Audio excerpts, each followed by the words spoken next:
Dans la 5ème de couve, c'est du comics et du manga cette fois-ci. On ne pousse pas, s'il vous plaît. On ne pousse pas, c'est inutile.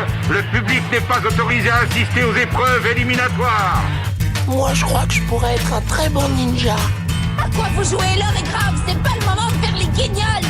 Mais on n'a rien d'autre à faire, on peut pas sortir. On va leur faire notre attaque secrète, l'attaque de la Tour Eiffel, ils vont rien comprendre. Et il faudra aussi parler des dessins animés, notamment des dessins animés japonais qui sont exécrables, quoi, qui sont terribles. Oh, les bâtards! Oh, this you crazy mother... Bonjour à tous, bonjour et bienvenue dans la 5ème de couve, l'émission de débat autour du manga et du comics aussi. Oui, cette fois-ci nous allons disséquer, dépecer, charcuter et aimer le manga et le comics. Un mélange des genres exceptionnel, une heure pour se demander si manga et comics font bon ménage. Lecteur de l'un, lecteur de l'autre, tenons-nous la main et franchissons le Rubicon de chacun pour l'amour de l'art. Oui, je m'emballe un peu. Nul doute que Cagnard saura me calmer, c'est mon côté Neketsu. Salut Cagnard, ça va? Ça va et toi? Oui, très bien. T'as passé une bonne journée? Oui, ça va, très bien. Cool. Je me suis un peu emballé, mais ça va. L'homme qui lit de tout et tout le temps, c'est Robin. Salut Robin. Salut à vous. Pour finir, un invité très spécial est avec nous. Il est le directeur éditorial des éditions Urban Comics. Il s'agit de François Hercouet. Bonjour François. Bonsoir. Urban Comics, c'est l'un des plus jeunes acteurs dans le milieu du comics en France. C'est ça, on est en train de fêter là nos 5 ans révolus. Donc on est arrivé sur le marché en 2012 avec le premier album sorti, c'était Watchmen. Et puis bon, le travail a commencé bien en amont avant. Mais voilà, là on est Et est-ce qu'on peut dire d'Urban Comics que c'est l'éditeur qui a le plus dépoussiéré le genre en arrivant? C'est un peu prétentieux, mais voilà, c'est quelque chose que je n'ai pas dit. Je ferai qu'acquiescer ou... Watchmen, Batman, c'est DC Comics en général, c'est d'autres trucs comme Fable par exemple. Voilà, c'est Vertigo, donc tout le label qui a été appelé mature ou pour adultes de DC, qui appartient à DC, donc Fable, Preacher par exemple, Sandman également, enfin on pourrait continuer la liste. Et également c'est pas mal de titres indés, c'est-à-dire qu'on s'est dit que si on voulait représenter un petit peu l'ensemble de la production américaine, on pouvait pas uniquement se cantonner en fait au mainstream que peut être. Est-ce que tu as des titres en noir et blanc? Oui. Là tu parles à des lecteurs de manga du coup. Ah c'est vrai qu'ils n'ont que quelques pages au début. Oui, plein. Ok, très bien. On en parlera tout à l'heure. N'aie pas peur, cette émission habituellement est consacrée au manga. On ne mange personne dans le manga, enfin, sauf dans Fire Punch, mais ça c'est une autre histoire. Hashtag 5DC pour réagir à cette émission où nous avons fait un constat très simple. Dans les sorties de la fin d'année, là, il y a 2 titres qui ont attiré notre attention. Batman en manga et l'attaque des titans en comics. Batman en manga et l'attaque des titans en comics. Alors le vrai titre c'est Batman et ses amis. Batman et ses amis en manga. Les Super Friends. Et l'attaque des titans et aucun ami en comics. C'est un mélange des genres totalement inattendu. Jingle. Comme à mon habitude, j'ai envie de commencer par quelques souvenirs avec un petit tour de table avant de parler de ce Batman and Friends et de cette attaque des titans. Quel est votre premier comics et votre premier manga, messieurs? Cagnard. Le premier manga c'est Ranma 1,5. Ouais. Je pense bien que je l'avais acheté au supermarché Leclerc avec l'argent de poche que mes parents m'avaient donné. Et ça c'était. T'allais au supermarché tout seul? Ah bah bien sûr. Okay. J'en avais rien à foutre, j'ai été élevé dans la rue à la base, donc bien évidemment que je pouvais aller acheter des mangas au Leclerc d'à côté. Très bien, Le premier comics il est arrivé beaucoup plus tard parce que moi je me suis vraiment concentré sur le manga pendant des années.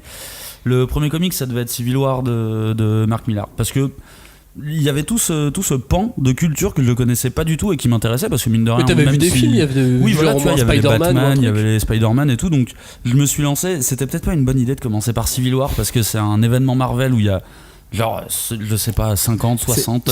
Souvent l'immersion, hein, c'est le meilleur. C'est en fait quand tu te jettes dedans d'un coup. Et en fait, le truc avec le comic, c'est que tu sais que c'est un mensonge de dire que c'est facile. T'as toujours énormément de références, mais une fois que t'es dedans. Mais au final, je suis rentré et après j'ai enchaîné d'autres choses. Robin.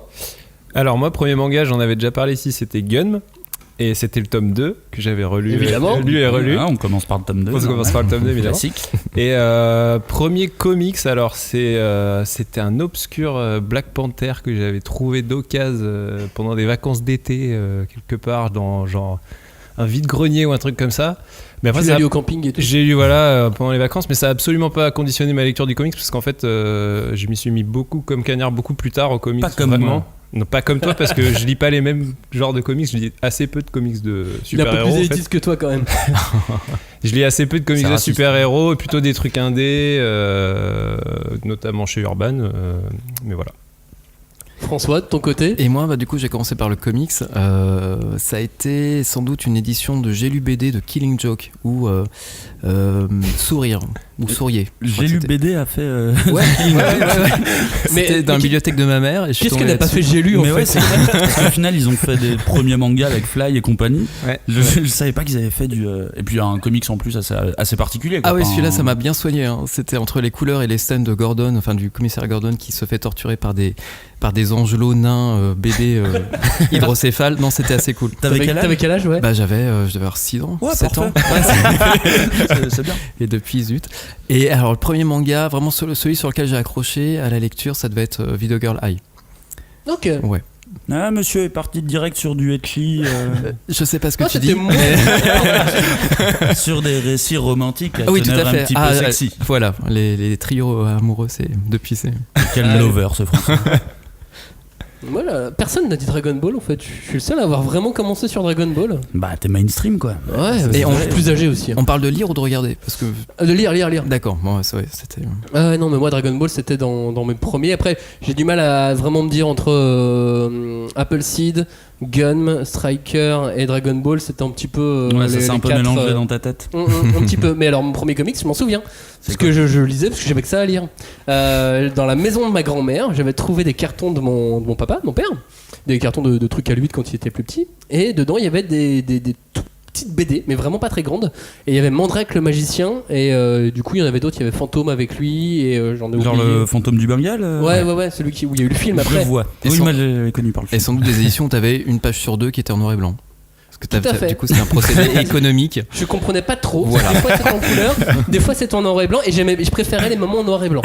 Parti pris artistique. Déjà. Ouais, c'est ça, ouais.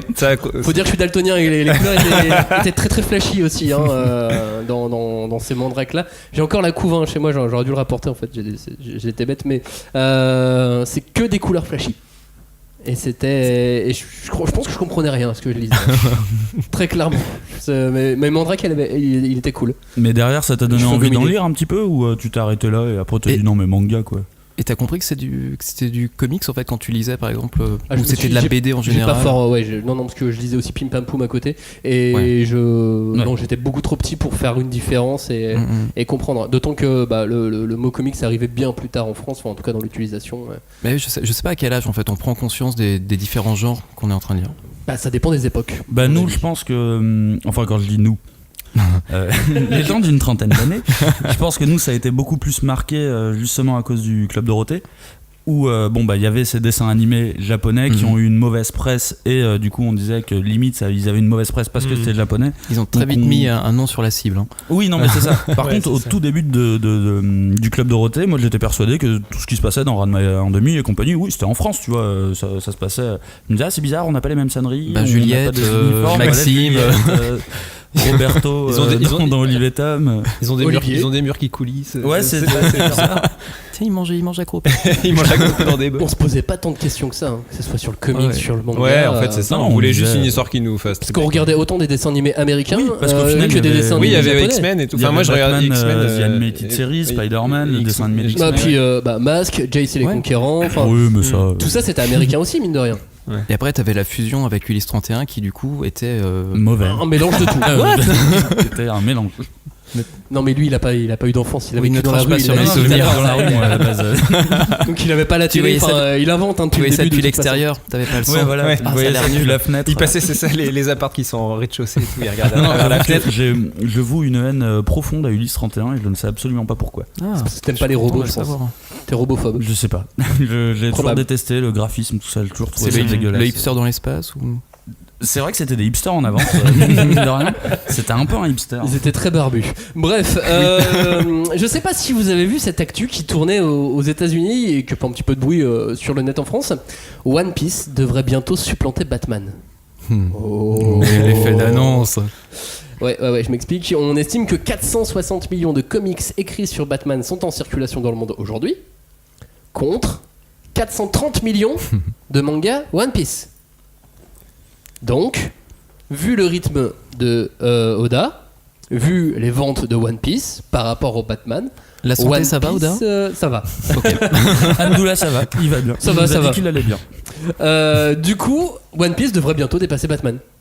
Heureusement qu'on peut compter sur une armée d'auteurs qui bossent actuellement sur Batman, qui sortent énormément de comics sur les multiples séries. Mais t'imagines pas l'armée que le Japon prépare là, sur One Piece. Oui, parce que c'est quand même ça la fédération. différence fondamentale, c'est qu'Oda est tout seul.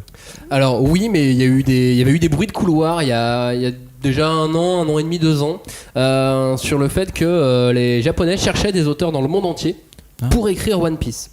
Jamais rien ne s'est concrétisé. Mais ça veut dire qu'ils y ont réfléchi. Ou en tout Ils cas, ont déjà pensé. c'était Oui, à peut-être l'après de ou l'intox au moment, pour faire peur à tout le monde, je sais pas. Mais en tout cas, c'était des rumeurs qui circulaient.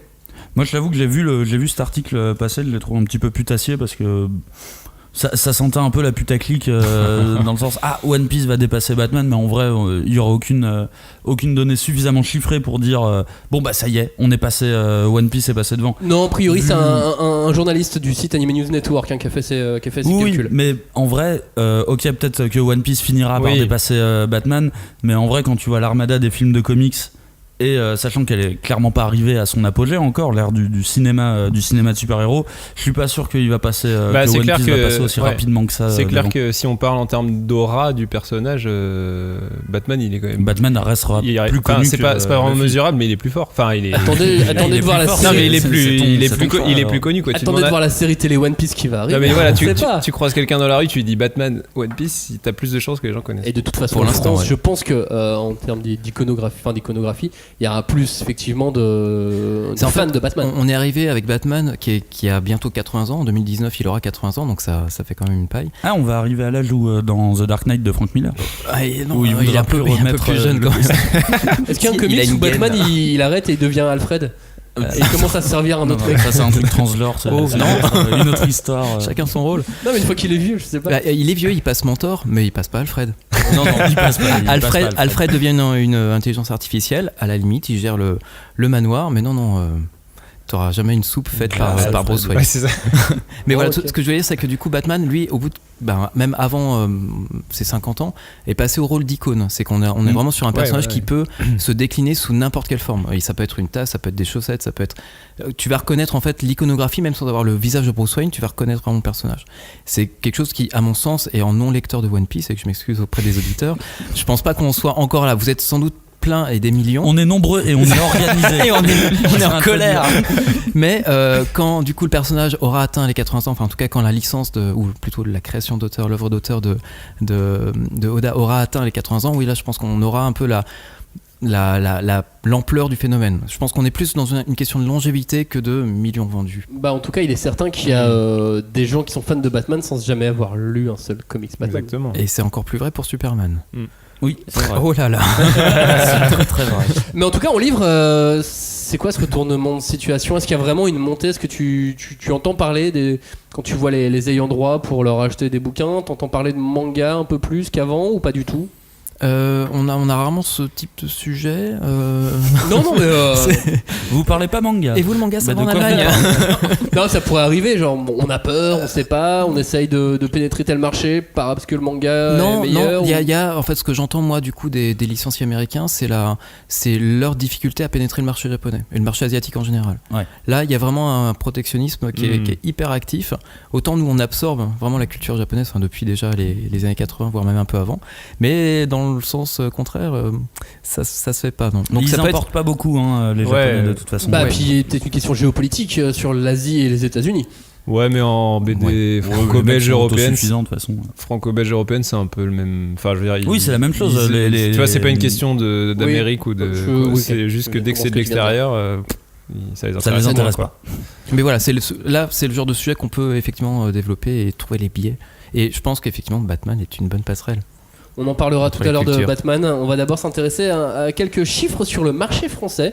J'en ai compilé quelques-uns. Vous m'arrêtez quand vous voulez, vous réagissez quand vous voulez, vous dites tout ce que vous avez à dire. Ok ? Oui, mais c'est des chiffres. Ok. Oui, mais je les ai mis dans des phrases. Cool. Le marché de la BD en France représente 8,4 millions d'acheteurs. C'est énorme. Cagnard. C'est énorme. Plus 0,4 en un an. 8,4 millions d'acheteurs. 8,4 Donc millions en fait, d'acheteurs. Près de 50% des lecteurs de BD achètent Astérix. Tous mes non, mais je tiens à préciser, mais c'est vrai en fait, t'as raison de le dire. Tous mes chiffres sont hors Astérix. Ah oui, hors Astérix. Et je viens de compléter puisque ça représente 15% de la population française. J'ai fait ça de tête. 15,5. Exactement. Je voulais pas mettre une virgule. On sait aussi en moyenne que une BD sur 2, tout confondu, manga, comics, bande dessinée franco-belge, roman graphique, une BD sur 2 est achetée pour être offerte. Ça, c'est parce qu'on est généreux, ça. D'où l'importance de la période de Noël. Oui. Oh. Et d'où l'importance aussi de la couverture. Faut pas plaire qu'au lecteur, mais faut plaire à celui qui va offrir au lecteur. C'est toujours la question qu'on se pose. On a toujours un stock de couverture arty qui ne plaise qu'à l'éditeur, qui fonctionne énormément. Et voilà, parfois, et heureusement qu'il y a un directeur qui a une expérience commerciale qui vient rectifier un peu le tir. En France, on compte 1,8 million d'acheteurs de manga contre 900 000 acheteurs en comics. Ce qui, à peu de choses près aussi, correspond proportionnellement aux parts de marché de l'un et de l'autre, puisque le manga, en gros, on n'est pas dans la précision on n'est pas dans le concours de bits. Oui, mais le manga, c'est quand même le double du comics. C'est juste que si on se bat, à un moment, on va gagner. On est plus nombreux. On est beaucoup plus nombreux, voilà. Et on dépense plus en plus. Mais du chemin a quand même été parcouru, puisque il y a 10 ans, on était très loin de ce constat pour le comics. Alors qu'il y a 10 ans, le manga, ça allait déjà pas mal. Oh oui. En 10 ans, la valeur du segment comics en France, elle a grimpé presque 300%. Oui, c'est ça, 275. 275%. On n'a pas mis les virgules. Mais oui, c'est énorme. C'est qu'en il fait... s'est passé quoi dans l'Hexagone ? Il y a eu quoi là en 10 ans ? Il y a eu des films. Il y a eu pas mal de films. C'est seulement les films qui ont. Parce qu'il y a les films. Non, je pense que t'as un Moi, effet. je me souviens très bien d'Arnold Schwarzenegger, tu vois, en Mr. Freeze. Et, oui, oh là là. Pourquoi tu te souviens de celui-ci ? Pourquoi est-ce qu'on se fâche maintenant ? Ok, non. Je me souviens très bien de Rocketeer. Et donc. Super Rocketeer. Oui. En fait, je pense qu'il y a un effet générationnel. C'est que la culture comics est là depuis les années 60, de manière plus ou moins souterraine. C'est-à-dire que très vite, les premiers magazines, t'as un premier magazine qui s'appelle Fantasque, dans lequel les premiers Marvel ont été publiés. T'avais le Silver Surfer, t'avais les 4 Fantastiques, t'avais les Spider-Man. Moi, je me souviens d'un truc qui s'appelle Strange. Strange, c'est après, c'est la génération d'après. En fait, cette première génération avec Fantasque, au bout de 7 numéros, ils se sont fait censurer par les familles de France qui n'existaient pas encore, mais en tout cas la bonne morale était très active à ce moment-là. T'as eu aussi l'effet politique des années 50, ou ce qu'il en restait du US Go Home, ce mouvement de ras-le-bol en fait, de l'impérialisme américain, qui voilà, merci pour tout l'ordre du plan Marshall, mais maintenant ça suffit, on n'est pas une colonie. Et voilà, donc t'as toute cette impulsion, ce qui fait que t'as vraiment des marques et des héros qui en ont pâti. Superman, le premier, en gros, qui représentait soit le boy scout complètement stupide, soit l'impérialiste américain en marche. Donc il avait tout faux, c'est pas le bon moment. Ce qui explique le déficit, en tout cas de notoriété ou de reconnaissance ou de respect même du personnage en France. Et après voilà, on a eu Strange qui a un peu plus colonisé les esprits, mais qui était quand même connu. Oui, le mot colonisé. Non, c'est vrai. Pourquoi je dévoile mon plan machiavélique ? En plus, en tant que Français, la colonisation, c'est quelque chose qu'on aime bien. Ouais. Mais il y a un peu de ça en marche. Mais voilà, donc c'était, on a eu cette comment dire, impulsion, séduction des innocents. C'est pire. Oui, c'est pire. Ben voilà, ça a été très progressif, mais c'est resté justement tant que les comics sont restés dans un format magazine. Enfin voilà, Strange en l'occurrence, petit magazine anthologique où t'avais les X-Men, t'avais Spider-Man et compagnie. On est resté sur un public d'enfants. Et c'était vraiment considéré comme une lecture pour débiles profonds. Hein. Moi, j'en ai pas souffert, mais mon oncle a eu tous ces cartons brûlés lors de déménagement, parce que c'était de la sous-culture. Là, pour le coup, ça avait vraiment le nom de sous-culture. Et il a fallu attendre vraiment, on va dire, la reconnaissance. Et surtout, je pourrais rendre hommage à un éditeur de comics qui s'appelle Zenda, qui a officié au milieu des années 80, qui lui a eu cette bonne idée, c'est un espèce de schisme culturel. Il a dit, voilà, les super-héros en magazine, on va laisser ça de côté, on va plutôt s'intéresser à des offres qui vont, à leur sens, plutôt vraiment faire date. Ça a été V pour Vendetta, ça a été Watchmen, ça a été le Dark Knight Returns, ça a été Batman année 1, ça a été Violent Cases de Gaiman et Mackin. Bref, ça a été tout un espèce de corpus de comics arrivés à maturité, avec des auteurs qui avaient aussi, pas pour ambition d'écrire du super-héros post-moderne, mais en tout cas, ils sont avec un autre objectif. Avec un peu de roman graphique, pour le coup, plus que comics de super-héros. Tout à fait. Et puis il y a le comics qu'on soupçonne pas être du comics. Est-ce que par exemple un Garfield, on le considère ça comme du comics ? Techniquement, oui. Bah oui, ou Calvin et Hobbes aussi. Enfin, Ou Calvin et Hobbes, ouais. Et des acteurs, des auteurs plus indés. C'est vrai qu'on en parlait en préparant l'émission avec Robin. Burns, Crumb. J'ai pour but de transformer cette émission en émission comics. Donc on est bien parti. Ok, ça va pour le moment. Et t'as eu du coup ce changement de format par Zenda, du cartonné. Donc du cartonné, ça veut dire de la BD en librairie, du comics en librairie, ce qui n'était jamais arrivé jusqu'issi. Et on a eu du coup. Ah oui, parce qu'à ce moment-là, c'était vraiment réservé que pour le kiosque. C'était que du kiosque. D'accord. Voilà. Donc forcément, pour les gamins en librairie, tu gagnes un peu des lettres de noblesse à ce moment-là. T'es à côté de Corto Maltese, t'es à côté de Comès, t'es à côté vraiment de tous les grands auteurs de l'époque. Et c'est en discutant là pour le coup avec d'autres licenciés d'ici en Europe, les Italiens et les Européens, les Espagnols, n'ont jamais eu en fait cet éditeur chez eux qui a fait ce changement de paradigme en disant on va faire du cartonné. D'autant qu'en Italie ils avaient Cetex, je crois, leur cow-boy, où ça s'est vendu, mais enfin, ils ont une tradition. Tellement, il y avait une tradition du kiosque, et même aujourd'hui, tu vas en Italie, tu peux acheter Dragon Ball en kiosque, encore aujourd'hui. Ouais. Mais même Tex, ça existe encore. C'est un truc encore, Mais du coup, avec cette image que le comics, en tout cas dans ces pays, reste encore une lecture pour enfants. À cause du format. C'est qu'en fait le format conditionne vraiment la manière dont les gens perçoivent. C'est stupide, c'est une lapalissade de dire ça, mais c'est une réalité. En tout cas en France, on a eu cet éditeur Zenda sur lequel maintenant, Delcourt, Urban, on est vraiment les héritiers de cet éditeur-là. Parlons un petit peu des lecteurs. Le lecteur de manga, il a le choix entre environ 130 parutions par mois. Ça va. Et il va s'acheter ou se faire acheter. Il se fait beaucoup offrir aussi. Oui. On l'a dit. Par an, il s'achète 8 mangas. C'est là que ça va moins. Et ça va encore, 8 mangas par an. Sélectionner 8 mangas sur 130 ça fait même pas un par mois. C'est quand même galère. Ça fait même pas un par mois, non. C'est fou. 8 mangas pour 57 €. C'est peut-être de qualité variable en fait. Comme les comics. Attends qu'on parle des comics. Oui, parlons des comics. Le lecteur du comics, lui, il a un choix plus restreint. Il est fainéant. On sélectionne. Une trentaine de parutions par mois seulement. Il est fainéant. Le lecteur de comics va en acheter que 4. Et il vient voler l'argent des lecteurs de manga. Et malgré tout, antagonisons tout ça. Malgré tout, avec ces 4 comics, il dépense quand même 53 € par an. Oui, parce qu'on met beaucoup de pages avec des formats cartonnés, ça coûte cher. Désolé. Nous aussi, on met beaucoup de pages, on est plus petites. C'est ça. En noir et blanc. Et il y a beaucoup plus de pages, évidemment. Bref, des acheteurs-lecteurs ont donc une propension à la dépense assez proche, puisque ces deux segments-là sont ceux qui dépensent le plus, globalement. Oui, des passionnés. Sauf que pour le même prix, on a beaucoup plus de mangas. Oui, le prix unitaire, c'est forcément quand nous la moyenne est on doit être à 15 €, enfin en tout cas chez Urban, mais tu as une marge de prix entre 15 et 35 étant notre prix maximum. Des intégrales vraiment. Et qu'est-ce qui se passe sur le marché manga, le marché comics quand vous faites des choses moins quali? What? Des choses moins. Attends, il va bugger. J'entends pas bien. Il va pas vouloir répondre. Non, c'est-à-dire du souple, du cartonné souple. Une gamme plus. En fait, on a toute une offre en magazine. Parce que pour nous, c'était important aussi de garder ce lien avec le lectorat d'origine des comics dont j'ai fait longtemps partie. C'est, on va dire, ça fonctionne. On est par exemple par rapport à Panini qui, on va dire, base l'essentiel de son économie sur le kiosque puisqu'ils font une parution quasiment exhaustive de ce que et même Marvel. Leur parution libraire, elle. Donc pour rappel, Panini a la licence Marvel, donc toutes les sorties Marvel et Star Wars, et Star Wars en plus. Et là en fait nous on a 4 magazines par mois en kiosque et le reste vraiment le gros de l'artillerie est vraiment en librairie. Plus de 60% des lecteurs de manga ont entre 15 et 29 ans, un public donc qui est plutôt jeune, avec un peu moins de moyens financiers, techniquement, même si l'acheteur moyen dépense donc plus que dans tout autre genre dans la BD. Et il est composé presque à part égale d'hommes et de femmes. Le lecteur de comics, lui, c'est un homme à 88% du temps. 88% de lecteurs masculins, c'est gigantesque. Presque la moitié ont entre 15 et 29 ans, l'autre entre 30 et 39 ans.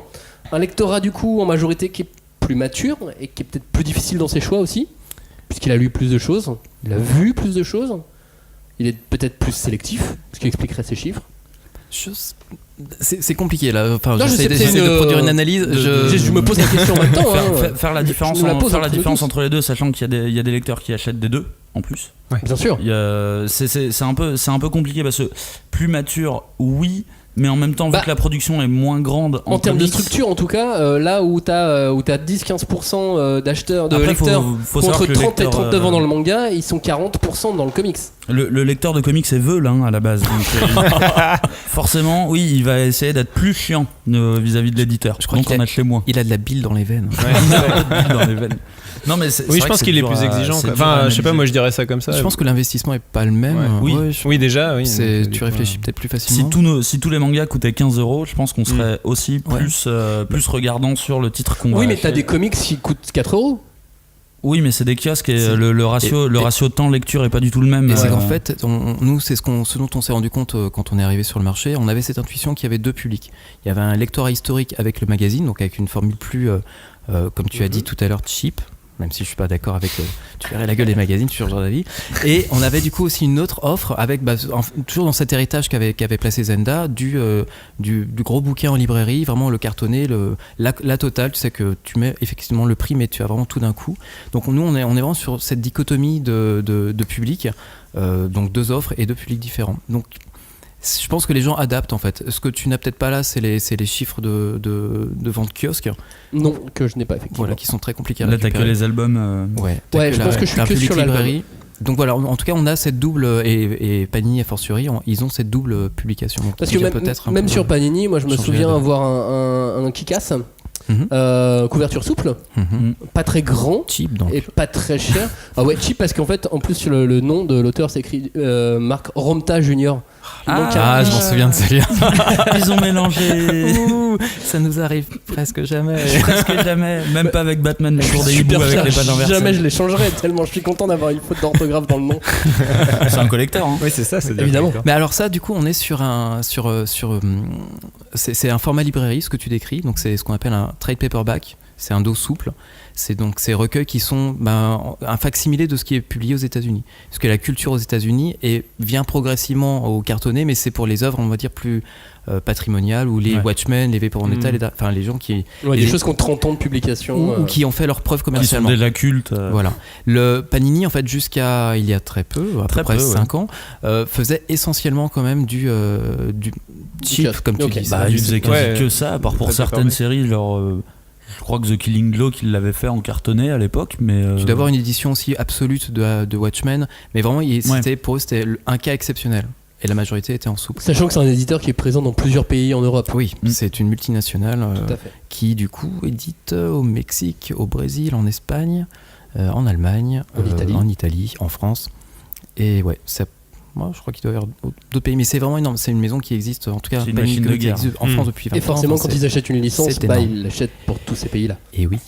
Ce qui doit aider, à mon avis, dans les achats de droits. L'objectif des éditeurs, du coup, est-ce que ça serait de récupérer les lecteurs de manga un peu lassés quand on regarde les structures des pyramides d'âge? Ouais. On voit que il y a moins de lecteurs de manga à partir de 30 ans et qu'il y a beaucoup de lecteurs de comics qui ont plus de les ans. Est-ce que du coup, c'est essayer de les faire passer? Est-ce qu'il y aura un glissement? Ouais. C'est ce qu'on pourrait se plaire à croire. Honnêtement, on n'en sait strictement rien. On sait juste qu'il y a. Vous essayez de le faire? Vous essayez d'imaginer de les prendre? De les récupérer? Bien. Récupérer les nôtres. En tout cas, c'est ça que vous essayez. En tout cas, moi, c'est vrai que moi, je suis plutôt lecteur de franco-belge au départ et manga. Et grâce en partie à l'offre de Urban récente, je me suis plus mis au comics. Quand je disais que je m'y suis mis assez tard, c'est aussi concomitant avec la nouvelle offre, la nouvelle offre d'Urban, et avec des comics indés un peu, tu vois, pas forcément dans le ultra indé genre Burns et tout ça, mais du comics de divertissement indépendant.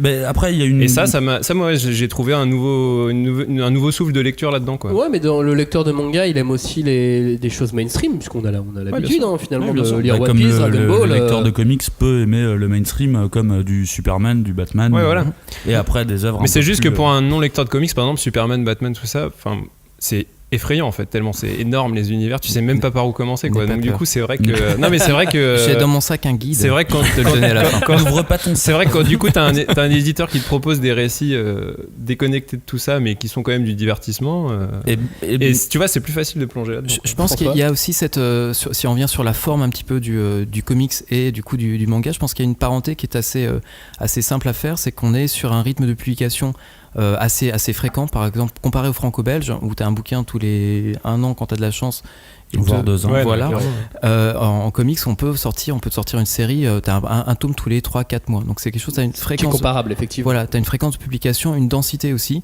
Alors nous, on a des pages plus grandes en couleur et plus de texte, mais je pense C'est qu'il y a pas la taille qui compte. on peut, ça y est. On peut retrouver du coup cette. Enfin voilà, quand t'es accro à une série, comme tu peux l'être en manga, là tu peux aussi binge reader. Binge reader, oui, tout à fait. néologisme. Mais voilà, tu peux retrouver une habitude de consommation.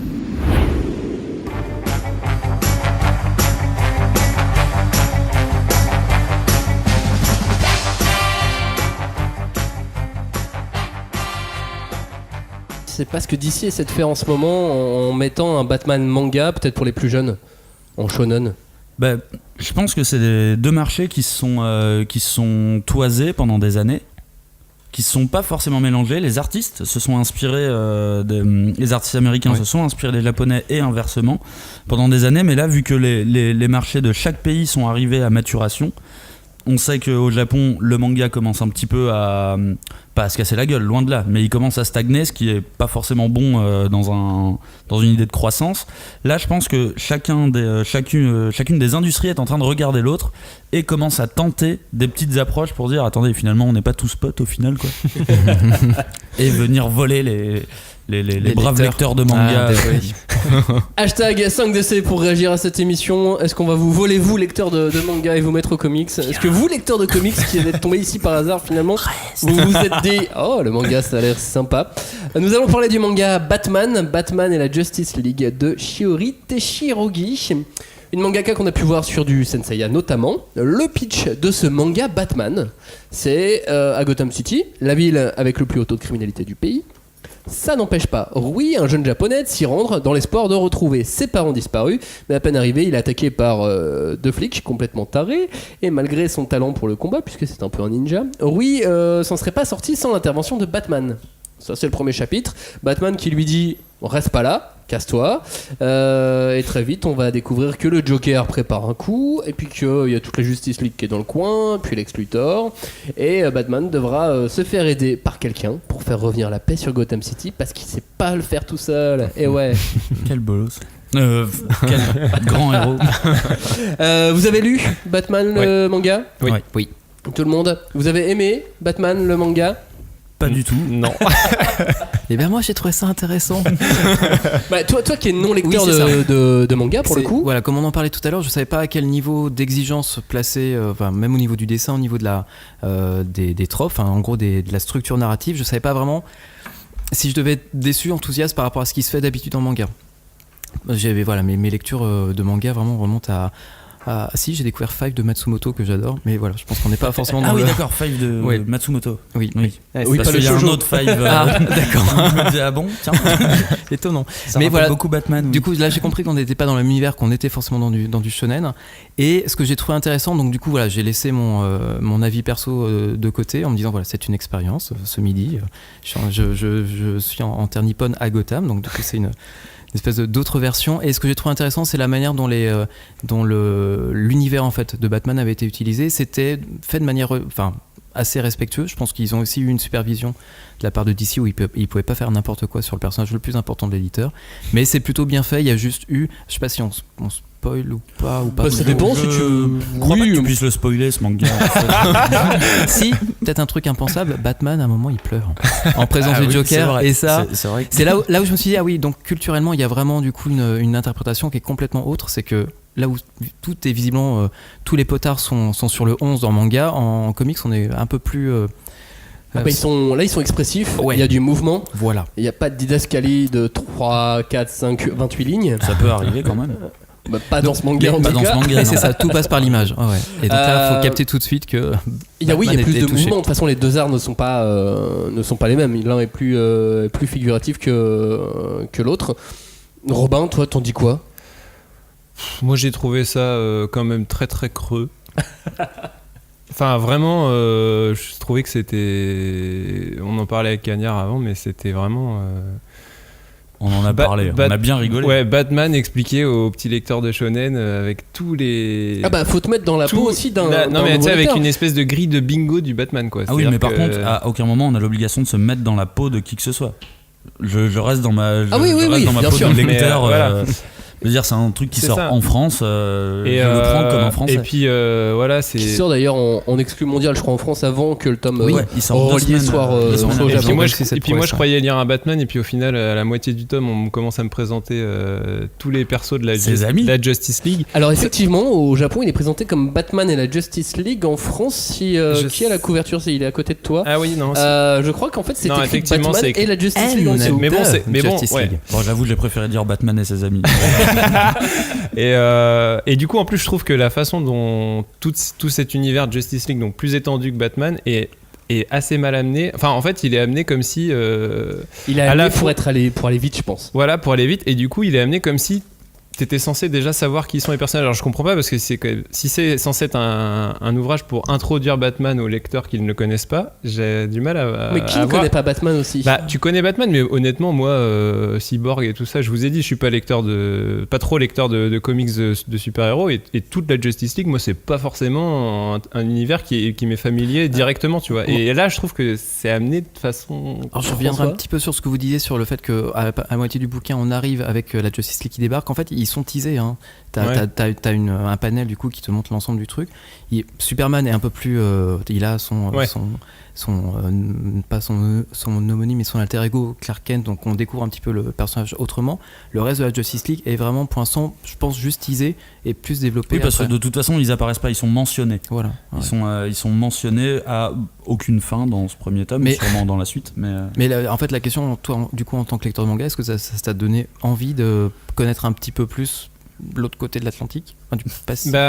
En fait, et puis même, donc à la fois il y a ce côté artificiel des personnages qui arrivent comme ça, qui m'a un peu gêné, et puis le côté mais c'est quand même un shonen, donc on va mettre tous les bons petits ingrédients de shonen, genre le petit héros qui fait des techniques de ninja, moi, le méchant qui, à un moment donné, il y a un méchant qui ressemble à un démon japonais, comme tu vois dans tous les mangas. Enfin, tu vois, c'est un peu facile, je trouve. Il y a des petites facilités. Il y a les bons petits coups de coude de hey, le lecteur de shonen, on te connaît. Et bah justement, ce petit coup de coude, je l'ai reçu et j'ai fait.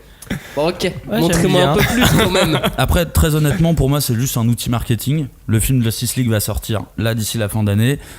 Ça sort en France et ça va sortir au Japon, donc 2 semaines après. C'est un objet marketing. Déjà, rien que le choix de la dessinatrice est pas dû au hasard. C'est une dessinatrice qui quand même fait de la licence. Bon bah là on la prend pour faire une licence. Ça veut pas dire qu'elle dessine mal. Après on aime, on n'aime pas. Ça, oui non, c'est pas mal dessiné. Enfin, je trouve pas ça mal dessiné spécialement. Mais c'est un outil marketing, et comme parfois tu as tendance à parler de l'âme des projets, là pour moi il n'y a vraiment aucune âme, tellement tout est mécanique. Et surtout, moi ce que j'ai surtout noté, c'est le traitement du Joker, qui est, bon, c'est un personnage quand même qui est culte en termes d'icono, tout le monde le connaît, tout le monde a sa vision du Joker, on en a eu plusieurs au cinéma, et là c'est, je pense, l'interprétation la plus vide que j'ai vue du Joker. Genre, et pourtant j'ai regardé Gotham, la série, hein, parce que j'ai été élevé dans la rue, comme je vous ai dit. Et là c'est vraiment vide. C'est vraiment genre, les Japonais ils ont dû se dire, attends, Joker, joke, marrant. Et il arrête pas de répéter, oh mais tu sais, il faut que je sois marrant, faut que ça soit marrant. S'il avait cette voix-là. Moi je pouvais l'imaginer que avec cette voix-là. Et quand t'as déjà lu quelques ouvrages de Batman, quelques ouvrages concernant le Joker, je dis, non, c'est pas ça. C'est pas ça le Joker. Alors moi j'ai lu très très peu de Batman. Je pense que tu as dû m'en donner un ou deux. Moi, je t'ai rien donné du tout. Je te les ai prêtés, tu me les as pas rendus. Ok, je t'ai rien donné du tout. Tu me les as prêtés, je te les ai rendus. Mais non, j'ai pas été aussi choqué. J'ai été plus curieux. Le premier chapitre m'a emballé. La suite un petit peu moins, parce que clairement, oui, quand on t'amène le reste de la Justice League, on sait pas d'où ils viennent.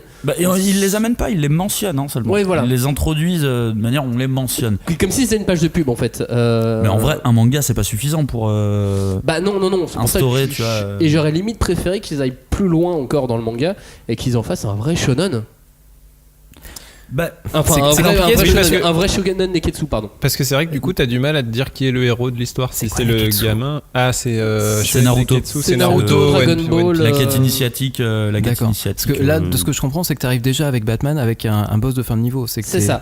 Tu peux pas, en fait, t'as l'espèce de parangon de ce que peut être un super héros, et t'as effectivement ce héros en devenir qui va, ce ninja qui n'aime pas la violence. C'est ça. Non mais voilà, j'aimais bien ce Rui au début. Moi je l'ai détesté dès le début. Le bordel chouine à la page 2, c'est insupportable. insupportable, il arrête pas de chouiner. Il va bien s'entendre avec Batman. Hein. Ah non, mais bah oui, mais du coup. Ça va, mais c'est comme si t'allais à Charleroi. sensibles. Franchement, t'irais à Charleroi, tu chouinerais pareil. Pourquoi tu veux que j'aille à Charleroi? Parce qu'il y a beaucoup de violence comme à Gotham City. C'est le Gotham City de la France. En termes de statistiques. Je vais y aller du coup. Du coup, il y a peut-être un Batman à Charleroi, mais du coup, oui, tu chouinerais pareil. Mais tout est hyper mécanique dedans, tout est fait pour plaire. Et c'est fort. Alors je pense que je suis clairement pas le public. J'ai déjà lu des comics Batman, du coup j'ai pas besoin qu'on m'introduise le personnage. Et là de toute manière, en plus à ce truc là avec ce héros dont on a clairement rien à foutre. Ces notions shonen, genre l'énergie.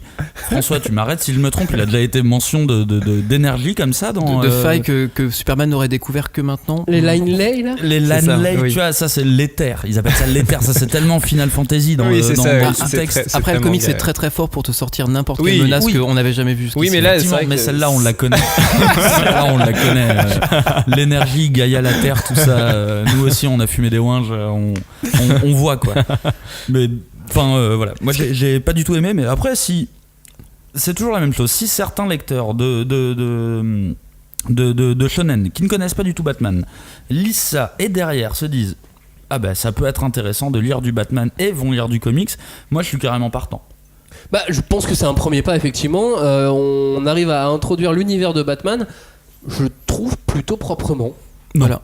Non. Moi je trouve que pour un non-connaisseur de Batman, t'as même un gimmick qui revient au niveau de l'alliance des super vilains. On va pas. Il y a le Joker qui s'allie à un autre super vilain. Avec Lex Luthor qui ressemble. ressemble. Je voulais pas tout cramer.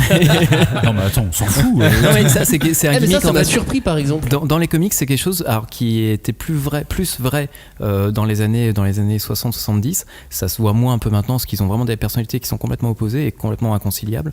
Mais là du coup ça m'a fait plaisir rétrospectivement en fait de retrouver un peu cette vibe. Ça va être de super vilains qui s'associent ensemble.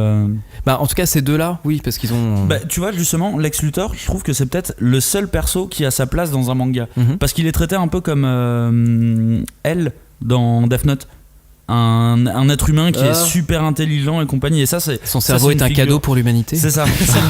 Non, mais c'est exactement ça. C'est les mecs qui sont au-dessus, qui sont hyper intelligents, et ça c'est une figure iconique qui est vachement utilisée dans le manga. Du coup lui, pour moi, c'était peut-être la seule représentation, alors pas correcte de Lex Luthor, mais au moins qui avait sa place dans un manga. Ouais, avec un traitement un peu manga, on va dire. Batman donc de Shiori Teshirogi aux éditions Kana. Vous avez déjà le premier chapitre qui est en ligne gratuitement, déjà si vous voulez vous faire un premier avis. Merci Kana. Et c'est sorti. Non, mais ça se voit. Vous les aurez pas les lecteurs. Ça, d'accord. Du côté de Batman, il y a autre chose. Moi j'ai vu beaucoup de choses tourner sur internet autour d'une BD Batman d'un auteur italien qui s'appelle Enrico Marini. Oui. Ça a l'air très beau. C'est très beau. Ouais. En tout cas les pages qu'on a vues, ouais. Ça a l'air d'être très important. En tout cas, la campagne de communication a l'air assez forte. Ça a l'air d'être un bon enjeu. Ouais, en tout cas pour le marché français, c'est quelque chose d'inédit à cette échelle-là. Enfin, il n'y a jamais eu en fait de bande dessinée de cette longueur-là, de cette ampleur-là, avec un auteur de ce calibre. Mais il se passe quoi là en ce moment avec Batman ? Il y a une envie de DC Comics de créer des choses un peu partout. Il y a un manga, une bande dessinée, on est déjà sur deux médiums importants. Ça se dure depuis 80 ans quand même. Enfin, en tout cas, activement depuis les années 80. Donc là, mais il n'y a jamais eu de bande dessinée Batman fait par des Européens. Il n'y a jamais eu de manga Batman fait par des Japonais. Non. Il y a peut-être des synergies qui se font. Il y a des synergies beaucoup plus dans l'animation. Il y a eu beaucoup plus de synergies dans ce sens-là, dans le cas de Batman, où il y a eu et même d'ailleurs dans les séries actuelles de Marvel, où il y a les nouvelles séries Spider-Man. Enfin, je sais pas quel titre expressément, mais qui sont réalisées vraiment avec des réalisateurs japonais et compagnie. Ces synergies, je pense qu'on les a plus vues dans l'animé, dans le dessin animé jeunesse, on l'a vu même en France, avec un Iron Man qui a été produit par des studios français. Enfin, il y en a eu, mais dans le bouquin, dans l'œuvre première, dans l'œuvre canon, dans l'œuvre racine, c'est la première fois qu'on voit ça. Oui. Je pense, enfin, moi je pense, après, vu que j'ai pas la science infuse de l'industrie du comics, oui. Après, je pense que ça soit le Marini ou que ça soit le manga Batman et ses amis, je pense que ça ressemble à une volonté de s'implanter dans un marché, pas en imposant les codes de son pays, c'est-à-dire les codes du comics imposés à la France. Ça a déjà été fait de toute façon, et au Japon moins. Mais en tout cas, de passer par la petite porte, d'utiliser un auteur local. Enrico Marini n'est pas une petite porte. non mais oui, tu veux capter des. Ne me fais pas dire ce que j'ai pas dit. On est sur un lectorat qui représente plus de des centaines de milliers de lecteurs franco-belges. Pour nous, c'est une opportunité en tant qu'éditeur du personnage. C'est énorme. C'est le cheval de Troie rêvé. Cheval de Troie, c'est. Voilà, si on. C'est plus prestigieux. Ça fait juste de vous des envahisseurs, des jockeys. Mais du coup, est-ce que dans les discussions, t'as senti, sans révéler quoi que ce soit, mais t'as senti une volonté en tout cas? Oui, clairement, oui. Enfin, on savait que Dan Didio et Jim Lee, donc qui sont les co-publishers, en gros les co-directeurs éditoriaux de DC, avaient cette volonté depuis des années en plus de créer quelque chose sur le marché français, parce pourquoi cette année du coup? Ça met du temps. Oui, je pense que ça met du temps parce que on a eu la licence il y a 5 ans. Je pense que l'idée a dû germer il y a quelques années, et puis il y a eu les bonnes personnes au bon moment, le bon projet qui sont parce que voilà, j'en parlais. Je ne pensais pas que le gamin de 15 ans se voit maintenant en train de parler. Oui, donc j'ai rencontré Jim Lee et il me disait. Typique des mecs du comics. Voilà, l'ancien adolescent qui est en moi est très content. A dû pleurer très très fort. Il me disait qu'en fait, des projets comme ça, il y en a effectivement plein qui sont fantasmés et il y en a tellement peu qui arrivent à maturité. Là, en fait, vraiment, il y a une espèce de. Et puis l'avantage, c'est que vous êtes un groupe avec à la fois des éditeurs de manga, enfin en tout cas en France, Média, il y a Kana, il y a Dargo et il y a Urban, et du coup, tout ça, c'est. Oui, navigue dans un même groupe. Le groupe Média Participation, qui est un groupe éditorial, c'est Dupuis, Dargo, Lombard, Urban Comics, et Kana et encore d'autres. Et du coup, rassemble des éditeurs spécialisés dans chacun du comics, du manga ou de la BD, quoi. Donc du coup, c'est vrai que ça permet d'ouvrir des portes. Parce que des collaborations c'est clairement avec des intéressant. Il y en a déjà eu des auteurs français qui ont publié aux États-Unis pour Marvel, pour DC. Moebius, ça fait. T'as eu Jean-Jacques Bialowski qui a fait un Batman. Il y a Vatine, je crois, qui en avait fait un aussi. Pas un Batman, mais qui avait fait du Wolverine. Chris, je crois. Non, pas Vatine, le mec de Sillage. Bûcher et Morvan avait fait Sodan. Bengal, qui a aussi fait pas mal de covers, je crois, pour Marvel. Là, du coup, c'est la stratégie inverse. C'est-à-dire, on n'importe pas un dessinateur.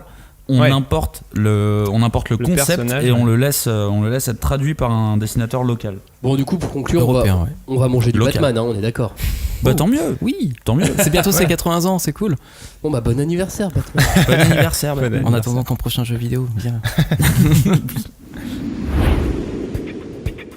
Allez, on fait une petite pause, hashtag 5DC pour réagir à l'émission. En attendant, on va parler d'Urban Comics pour les auditeurs qui d'habitude sont des lecteurs de manga, qui connaissent mal le comics ou peu, qui connaissent mal Urban Comics.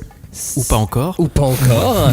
Qu'est-ce qu'on peut y trouver? C'est quoi les premiers titres par exemple sur lesquels on pourrait se jeter dans le catalogue dont tu t'occupes? En fait, on boxe dans pas mal de catégories. Notre but en tant qu'éditeur, c'est vraiment de montrer la diversité du comics. C'est qu'en fait, on a historiquement réduit le comics aux super-héros, parce que c'est le premier genre à avoir été internationalement connu.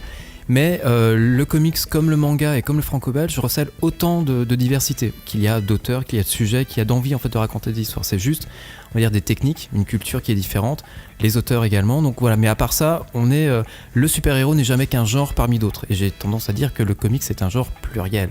Bien sûr. Mais est-ce que par exemple tu as des récits de quête initiatique? Ça vient à la fin de mon speech. Tout est enregistré.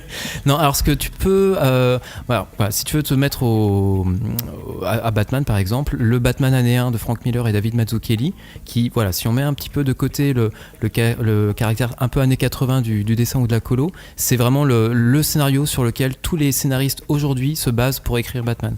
C'est la genèse.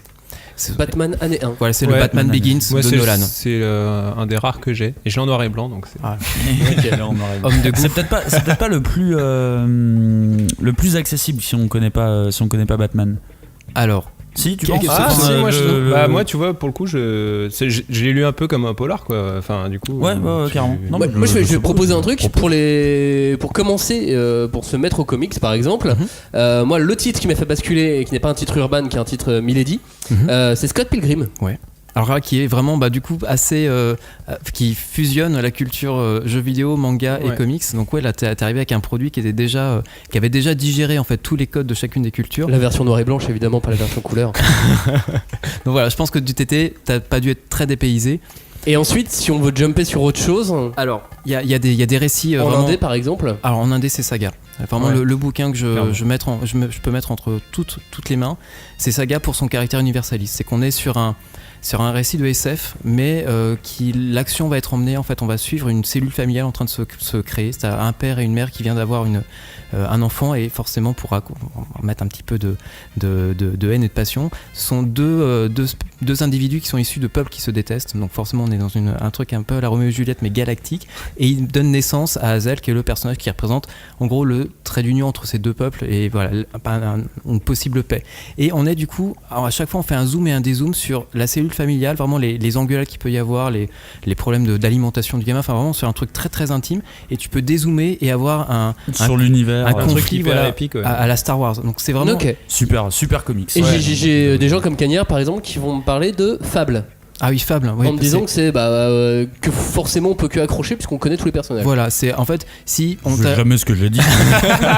Il a synthétisé. Si tu connais tes classiques en conte ou en fable, ou alors que tu connais, si tu n'as jamais entendu ça, mais que je sais pas, tu connais le principe de Cendrillon du groupe Téléphone par exemple, pour ceux qui ont plus de 30 ans. Ou de Disney. Ouais, voilà, donc t'es vraiment, du coup, c'est la face obscure en fait de tous les contes, c'est-à-dire qu'en fait le prince charmant en fait a été le même pour Cendrillon, pour Blanche-Neige, pour Aurore de La Belle et Bois dormant, et du coup il passe pour un vieux pique-assiette puisqu'il a un vieux queutard butiné partout. Le grand méchant loup est le même pour les petits cochons, pour le chaperon rouge, donc c'est aussi un queutard. Et tous ces personnages vont être en exil, ils vont quitter le monde, enfin les royaumes en fait de leur natifs, de leurs contes respectifs, pour vivre la situation d'immigrés en plein New York, qui sont cachés de la communauté des humains, ils sont intégrés dedans, mais ils doivent tous vivre du coup en exil, en communauté, et voilà, et forcément ça frictionne un petit peu. Et l'annonce qui a été faite, c'est que Urban Comics va sortir des intégrales, c'est ça? Oui, enfin je pense pas que ça pouvait être une annonce alors c'est une annonce à notre échelle, parce qu'effectivement Fable pour moi c'est un comics qui est hyper important dans le sens où ça revisite tellement le genre et que ça m'a tellement mis une baffe à l'époque où je l'avais découvert, que forcément alors bon, je vais faire un petit oui, parce qu'on avait terminé là, hein. C'est justement le moment mais je voulais parler de mon coup de cœur aussi. Il faut savoir que le comics il y a quelques années de ça, c'était en grande partie, voire uniquement, c'était Delcourt et Panini. Delcourt avait des séries très indé, très bonnes, The Goon, Walking Dead, Invincible, qui est une série que j'adore. Et on savait à l'époque, que les bonnes séries, elles étaient chez Panini. Sauf que Panini avait une ligne éditoriale pas très bonne, on va dire, et c'était très compliqué de trouver les comics de Panini en fait, et justement les comics de Vertigo pour le coup, parce que c'était eux qui avaient DC et Marvel à l'époque. Et ceux de Vertigo, on avait énormément de mal à les trouver. Alors moi, j'ai galéré ma race comme un con pour avoir Preacher, tout simplement, pour avoir Fable. Et quand Urban Comics est arrivé, c'est pas qu'ils ont dépoussiéré le genre, c'est qu'ils ont redonné les lettres de noblesse vraiment à ces titres-là qui méritaient d'être connus depuis des années et qui maintenant, en plus, sont vachement connus. Preacher a sa série. La plupart des titres du catalogue. Hollywood a toujours pas acheté Fable. Alors, il y a une petite histoire là-dessus, mais ça va être long si on la reprend. Mais tapez ça sur Google. Dans tous les cas, Urban, c'est autant du comics de super-héros, mais intelligent, en termes de roman graphique, et c'est du comics indé qui peut vous faire kiffer autant si vous aimez le polar, si vous aimez le fantastique, si vous aimez l'humour même. En tout cas, c'est une très belle maison d'édition. Robin, ton coup de cœur? Oui, moi c'était Scalped, mon dernier coup de cœur en date. Un super polar dans une réserve indienne, et là, hyper noir, mais vraiment hyper noir et super. Franchement, je sais pas s'il y a une série télé. Il y a eu un casting, il y a eu un casting de bloqué, il y a un tournage en cours, mais le development hell de Hollywood fera qu'on saura ça que très tard. Très bien. Mais voilà, je ne peux que recommander Scalped. Et est-ce que je peux rajouter un petit truc sur la petite histoire que j'avais racontée, c'est-à-dire Panini a les droits, Urban arrive et bam, récupère les droits de DC. Eh ben c'est con, mais ça a forcé Panini vu qu'ils avaient plus que Marvel, ils ont augmenté le niveau.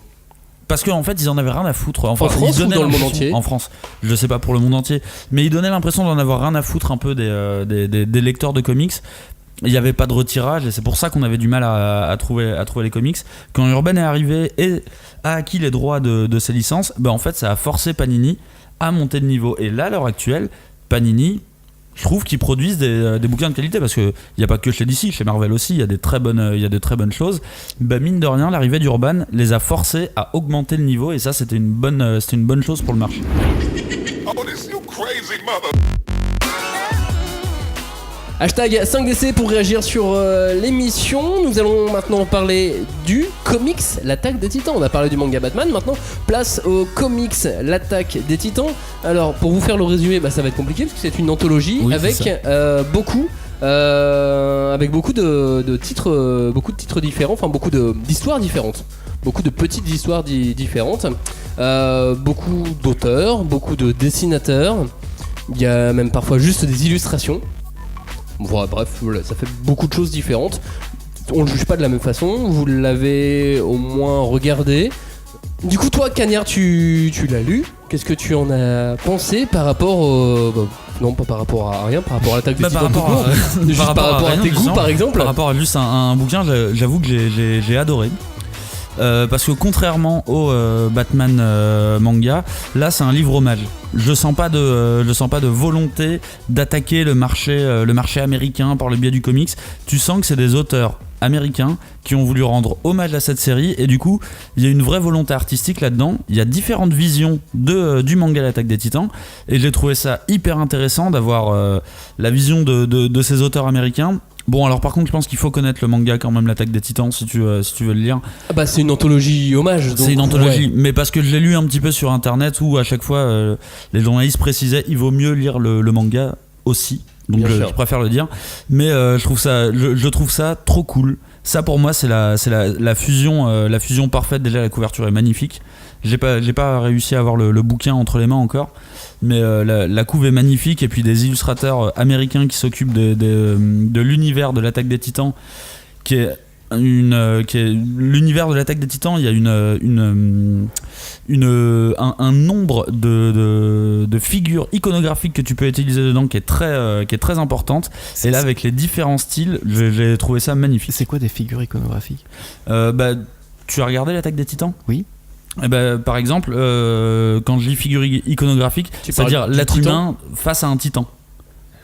Et c'est des images qui sont très fortes dans le manga. Alors moi j'ai pas vu la différence d'échelle. Voilà, la différence d'échelle. Je crois que dans l'animé c'est vachement bien respecté. Enfin tu ressens totalement bien ça. respecté. Oui. Moi je le ressens énormément dans le manga. Et avoir des artistes déjà qui font ça en couleur, et qui font ça avec un style. Ça vous change.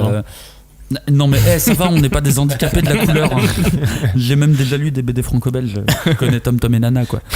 Et j'ai vraiment adoré, tout simplement en fait parce que il y a une vision, il y a une vraie vision artistique derrière, et il y a une volonté de faire quelque chose. Robin ? Alors moi j'ai malheureusement pas pu le lire, mais je l'ai feuilleté. Enfin j'ai regardé les pages mais après je pense qu'on est aussi sur une démarche totalement différente quoi. Là on est vraiment sur, comme vous disiez, de l'hommage, donc on veut faire plaisir. Officiellement effectivement on est sur une partie hommage. Tout le monde dit qu'il adore tout le monde, et Kodansha US qui a l'air d'être à l'origine avec l'auteur mais de du cette coup œuvre. Tout le monde s'envoie des petits bouquets de fleurs, et tout le monde a l'air très content de l'avoir fait. Je pense pas que l'objectif est la même ambition, c'est juste on fait un bouquin pour faire plaisir à la fois aux auteurs, aux lecteurs des deux quoi, du comics et de l'Attaque des Titans quoi. Toi François qui a une expérience comics qui est autre, qui est plus dans le business, qu'est-ce que t'en dis ? Et une expérience de l'Attaque des Titans. Sachant que nous on l'a lu, on peut te spoiler, reste calme. Ça va, je sens pas non plus la tension du spoil. Non, ça va venir. Alors alors on reviendra peut-être après sur l'analyse du professionnel du comics, mais j'ai une question de lecteur de comics en fait, parce que j'ai vu l'objet, je l'ai feuilleté, honnêtement j'ai juste su que Snyder était affilié au projet, et c'est tout. Je sais même pas si Snyder a été commissionné ou s'il était vraiment fan à la base. Ouais, si c'est à sa demande du manga. Ouais. Et donc ça je ne sais pas, mais la question que j'ai de lecteur de comics, c'est est-ce que c'est canon ?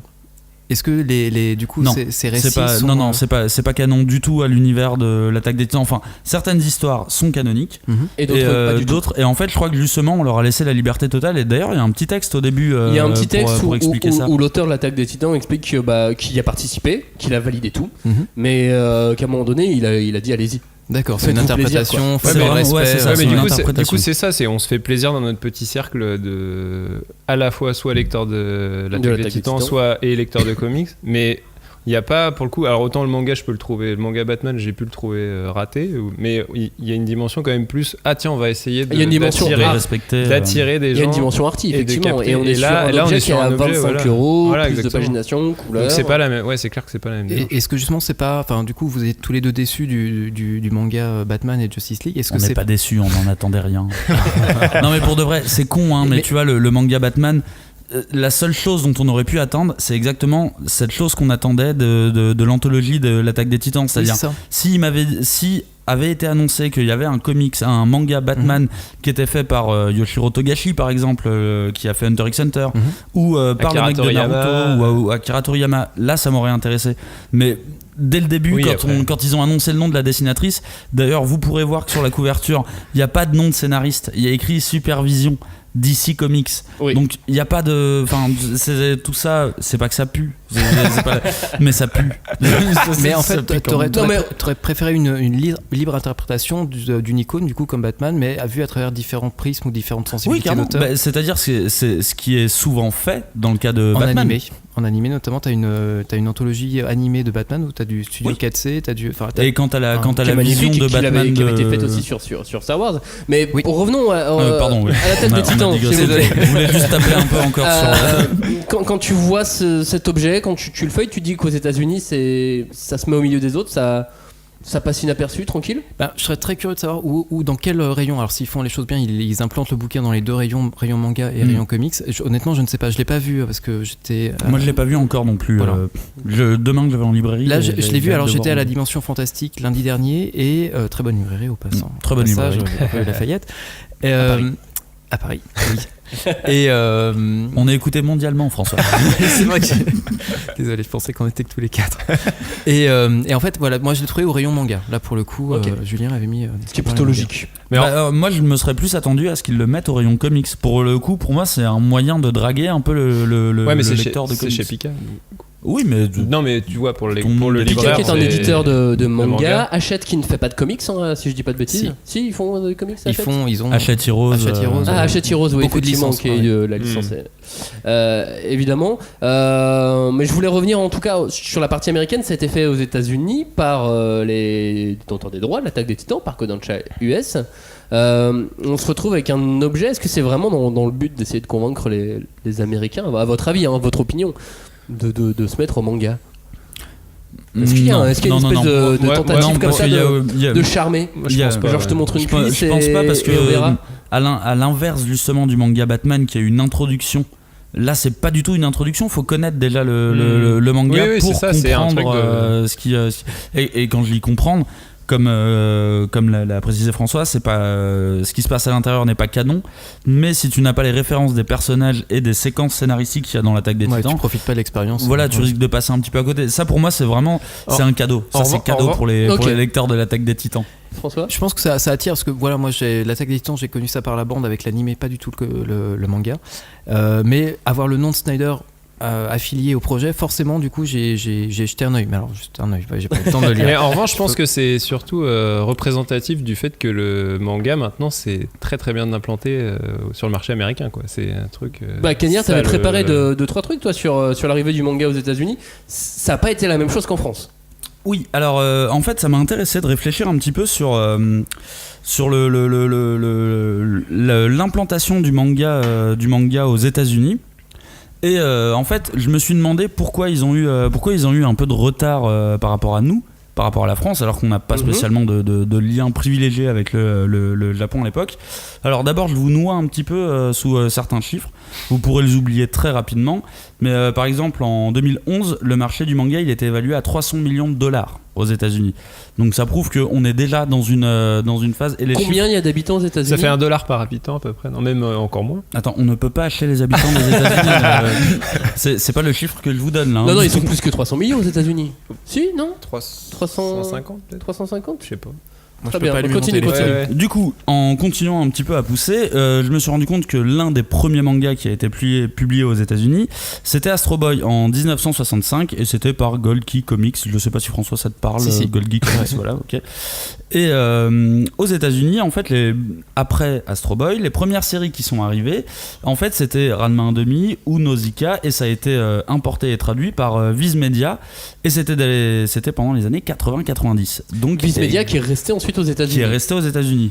Donc, au final, comme en France, pendant les années 80-90, les premiers mangas sont arrivés. C'était à peu près les mêmes. C'était à peu près la même chose et les mêmes titres. Alors, il y a eu un des piliers de l'arrivée du pas du manga, mais de la notion de Japanimation aux États-Unis. C'était le manga Akira et c'était en 88. Donc, c'était par Epic Comics qui en fait se révèle être une division de Marvel Comics. Donc à un moment où ils ont décidé d'importer du manga. Donc encore une fois, on est à peu près sur les mêmes dates, dates qu'en France. Parce que Glénat c'était la version colorisée américaine. C'est ça. Oui, c'est ça.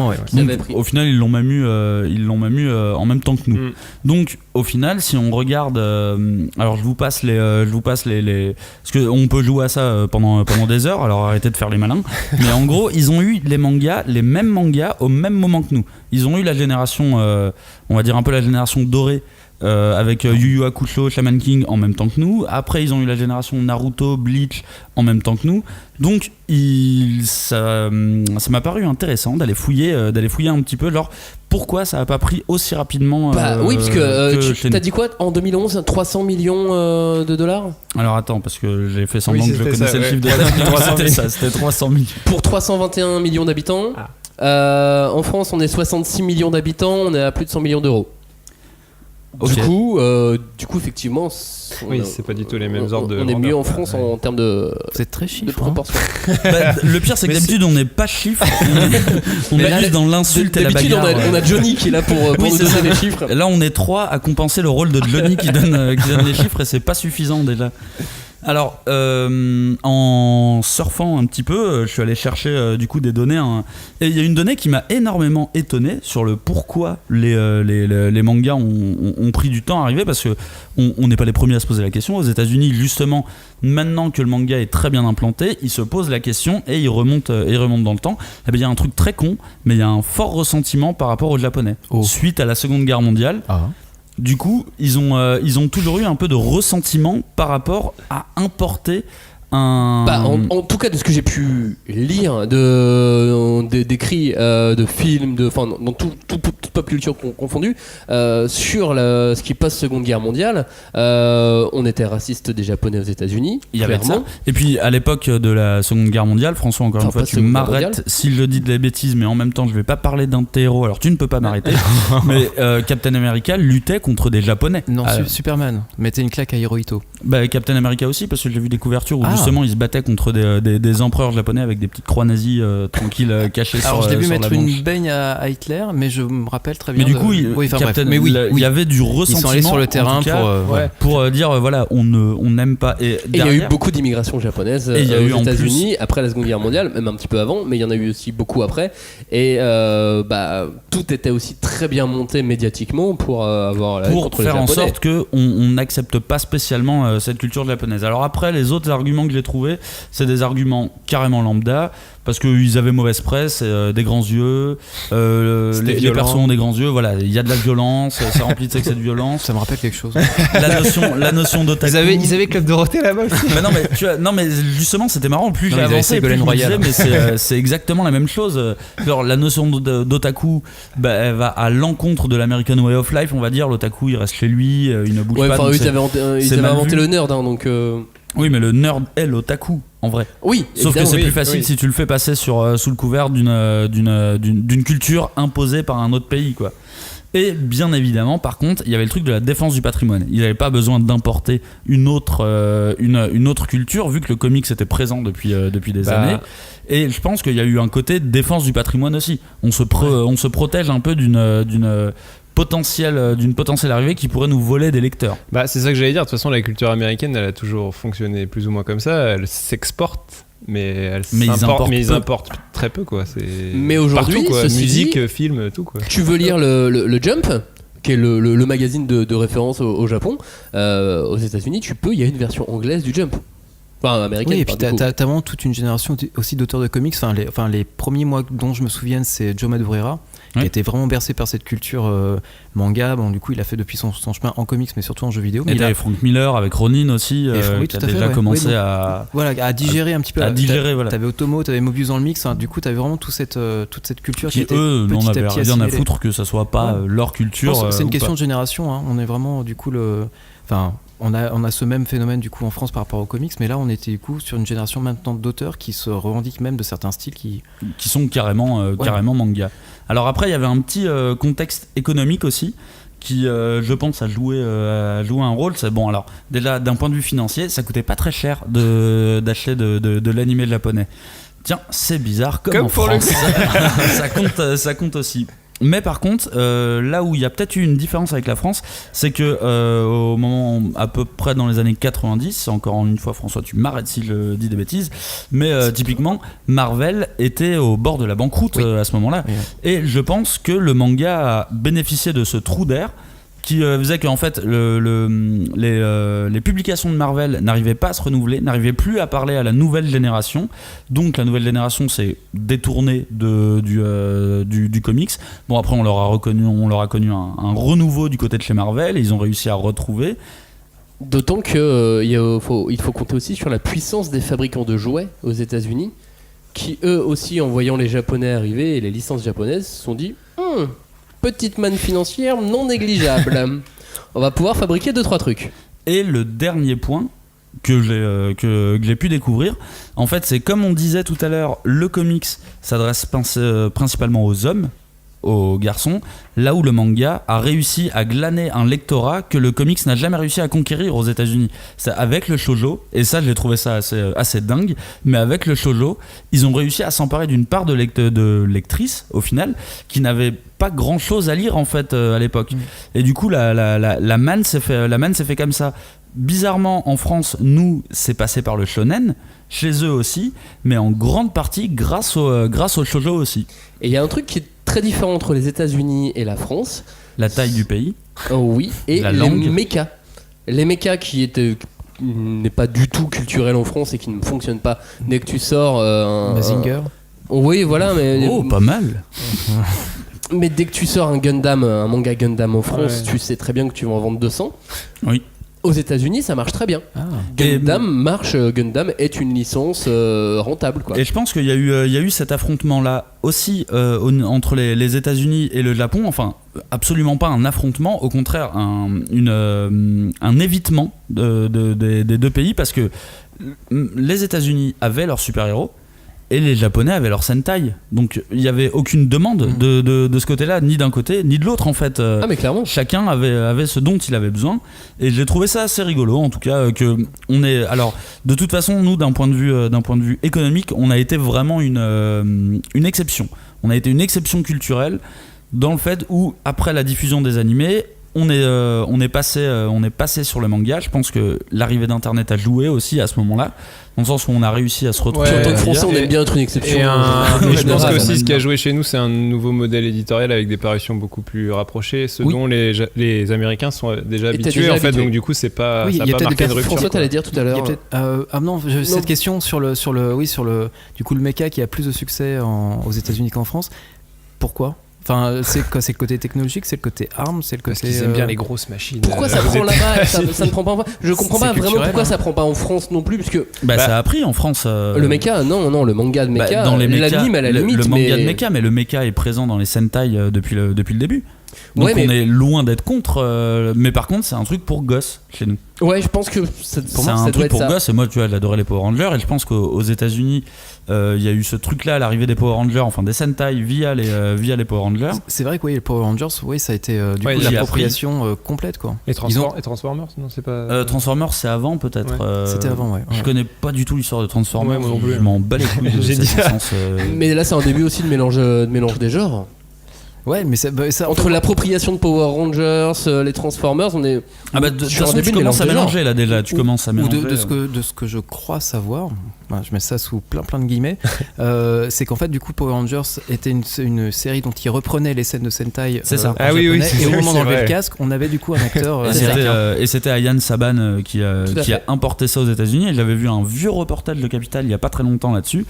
Et c'est marrant. Le mec dit parce qu'il que- regarde Capital. quoi. Ouais, genre, Non, non, c'est non, l'information, sur c'est YouTube, quoi. l'information. Parce que c'est un vieux, mais il y a pas très longtemps. Attendez, c'est quoi cette agression? Calmez-vous. Moi aussi, je regarde, touche pas à mon poste. Comme Bon, on vous, t'écoute. En tout cas, au final, c'était donc un reportage qui a été fait sur Ayan Saban dans les années 90 par Capital, qui essayait d'expliquer le phénomène Ayan Saban, mais il n'y a aucune explication. C'est juste que le mec a eu un putain de nez. Il est allé au Japon, il a vu ce truc des Sentai, des Bioman et compagnie, et il s'est dit mais ça va trop marcher en France. Et j'ai adoré ce reportage parce que, à part la success story du mec, ça te donne aucune autre explication de il a eu le nez en fait. En même Il a temps, eu si le tu nez. regardes Capital pour avoir des analyses, t'es mal parti. T'es hyper élitiste. Si la question vous intéresse, il y a ces cours, enfin un documentaire sur Arte qui s'appelle Beat. Ah, Oui, Beats, Beats. Sur le Sentai et qui est, je pense, Rafik Gloomy, super émission. Et dans le dernier numéro qui répond à la question. de Animeland aussi. il y a- Il répond à la question et tu ne Ouais. donneras pas la réponse. J'ai une mémoire de merde. J'ai beaucoup apprécié l'épisode. J'irai regarder en Et dans le rentrant. dernier numéro de Animeland, sur les super-héros, il y a une série d'articles aussi sur le tokusatsu et le Sentai et le Super Sentai. Et on se souvient tous de ce Spider-Man en Sentai Ah ouais, il est qui tellement restera drôle. gravé à jamais. Merci aux joueurs du grenier Voilà. d'avoir ressorti ça. Je voulais qu'on parle de Stan Lee vite fait. Stan Lee qui est l'américain qui a fait du manga. Ah. Ouais, un manga qui Il a aussi s'appelle fait ça. Ultimo, que j'aime beaucoup, Ultimo. Moi j'ai une espèce d'affection pour ce manga qui est sorti aux éditions Kazé. Précisons pourquoi on aime ce manga. Et précisons après pourquoi c'est n'importe Parce quoi. ce qu'en manga. fait il y a un reboot au bout de 3 tomes déjà. C'est ça. En fait, c'est vraiment un manga relativement classique dans ses Alors codes. attention, c'était pas un manga de Stan Lee, c'était un manga All-Star. C'était justement le croisement de Stan Lee et de l'auteur de Shaman King, qui est un titre à succès du Shonen Jump. Et c'était vraiment pour la première fois la réunification On a mis de deux big boss gros ensemble. auteurs. D'accord. On ne sait pas qui a fait quoi, enfin les dessins c'était. A priori. c'était A priori, le mec de Shaman moi, les King. caras Il y a design, quelqu'un qui a mais- dû marquer son nom, c'était Stanley. Stan Lee était là. Et effectivement, c'est vrai qu'on arrive sur quelque chose de classique, une histoire avec des pantins Mais je pense que c'était s'animent, trop etc. tôt hein, quand ils l'ont sorti.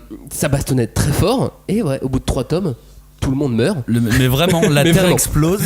Et hop, on fait du postmoderne. Non, pas du même tout. pas. On reboot. On reboot. Ah oui, d'accord. On revient au début et en Le termes de principe manga. même du comics, de ce que j'entends, Oui, c'est ce dont j'entends parler Principe de Marvel, régulièrement. oui. Scénaristiquement Enfin, de Stan Lee, parlant, en tout cas, en alors. termes de manga, c'était dingue, tu vois. À la fin de ton tome 3, tout le monde meurt. Et on repart du début avec les souvenirs de ce qui s'est passé dans les 3 premiers tomes. Une terre parallèle. Mais du coup, le reboot était dans le concept même du. Ah oui, ça Ah bah continue. oui, Ah, c'était d'accord, pas un ok. spin-off, Tome 3, tout le monde c'était- meurt. Oui, tome donc 4, début du reboot. C'est un clin d'œil, quoi. C'est Ah bah, on sait pas. un vrai trope du comics Non, adapté. je pense pas que ça soit un clin d'œil. Je pense que c'était vraiment une volonté scénaristique, quoi. De dire on va faire du manga, mais autrement, pas avec les codes du shonen habituel.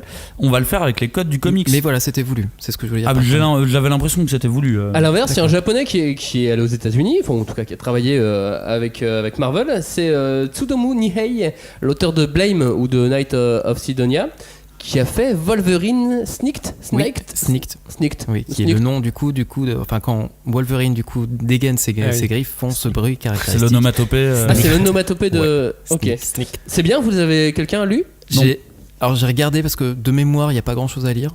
Ok. Mais du coup on est dans un monde post-apo. Je connaissais pas moi l'œuvre de Niège, je l'ai découvert, je l'ai feuilleté en librairie il y a 15 ans. Et enfin la couverture est géniale. Enfin t'as un Wolverine qui s'étreint lui-même avec les griffes sorties, avec un espèce de vieux sourire sur fond rouge, noir. Enfin bref, il est hyper iconique. Là pour le coup on a une adaptation, une interprétation du personnage qui est parfaite, mais en même temps très racée, très stylée en fait. Ok. Très stylisé. Et l'univers du coup, on est dans du post-apo qui a pas grand-chose à voir avec, je sais même pas si c'est une référence à X-Men ou quoi que ce soit. Mais c'est en tout cas graphiquement, moi c'était une vraie claque. Je connaissais pas l'auteur, je l'ai cherché un petit peu après, qui m'a amené du coup à d'autres, enfin à Terada, à plein d'autres auteurs de cette génération-là. Et ouais, ça. Ah mais tu Il a vois que tu permis lis de un faire peu de le manga bon. quand même. Je vais vous parler d'un autre dessinateur, Murata, dessinateur actuellement de One Punch Man, Lui, et dessinateur de Shield 21. Ce qui est pas anodin en termes de sport américain. Lui, il est cover artiste en ce moment. Enfin, en tout cas, il a été embauché par Marvel pour faire du Spider-Man. Oui. C'est quoi un cover artiste? Quelqu'un peut me expliquer? En fait, un cover artist, c'est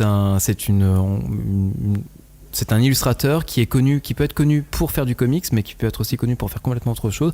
Je prendrais. Et il fait que la couverture. Voilà, Dave McKean par exemple, pour reprendre l'un des plus illustres, a fait toutes les couvertures de Sandman. Oui. Il a dû dessiner une mini histoire, mais il a jamais vraiment dessiné la BD Sandman. Okay. Mais voilà, à chaque fois, ça fait partie du concept. C'est qu'un scénariste et un dessinateur. Sandman, c'est Neil Gaiman, c'est ça? Sandman, c'est oui, tout à fait. Neil Gaiman, Vertigo, d'ici. Vertigo. Il n'y a pas eu, mais Sandman, il n'y a pas eu un illustrateur japonais aussi qui a travaillé dessus? Si, il y a Asamiya, non.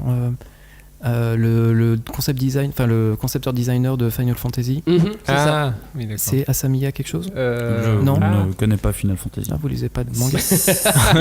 Il n'y a pas de manga Final Fantasy. Tout à fait. Il a fait effectivement du. Façon genre estampe et tout ça. Ouais, c'est ça. Et c'est vrai que ça c'est un truc très américain, le cover artist, que ça soit au Japon ou que ça soit en France, le cover artist n'existe pas. Amano. Yoshitaka oui, Amano. c'est vrai. Oui, c'est très très américain. En France, on n'a pas ça. Au Japon, on n'a pas ça. Mais c'est exactement. Sauf exception. Ouais. Enfin, c'est pas exactement, mais ça dépend aussi du traitement éditorial, on va dire. Typiquement, aux États-Unis, DC, Marvel, les personnages appartiennent à la maison d'édition, ce qui ne correspond pas du tout au fonctionnement en France ou au Japon. Les personnages de Oda appartiennent à Oda. Oui. Il en fait ce qu'il veut, il fait complètement ce qu'il veut. Messieurs, nous sommes très en retard, donc on va aller très vite. Je vais vous donner quelques noms comme ça. Au hasard. Avant on lève la main, et vous parlez. Non, mais je vais vous.